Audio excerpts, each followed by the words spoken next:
Assalomu alaykum do'stlar. Bugun 2025-yil 11-iyun sanasida xudo xolasa fantaziya shoftorlarimizni ko'rib bir baho berildi. Kalibri 80 dan 55 gacha. Eng kichkinasi 55, eng kattasi xudo xolasa 80.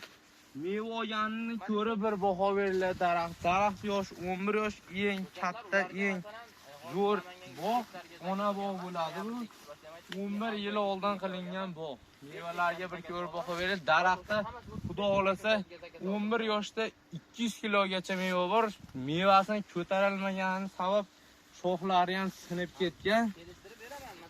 Holatini o'zidan bir ko'rib baho berasizlar. Buni ko'rsatishimizdan maqsad bunday ishonchli ko'rsatmalar bor. Bizga murojaat qilaverasizlar. Nomerlar profilda ular daraxt ko'rsatgan ketdi. Ko'taring dedi. Mevani qarang, mashalloh, ko'z tegmasin. Kalibr zo'r, xudo xolasa bozorda eng oldi shoftorlardan biri. Sog'liqlar bizni kuzatishda davom etinglar, o'z fikrlaringizni qoldiringlar.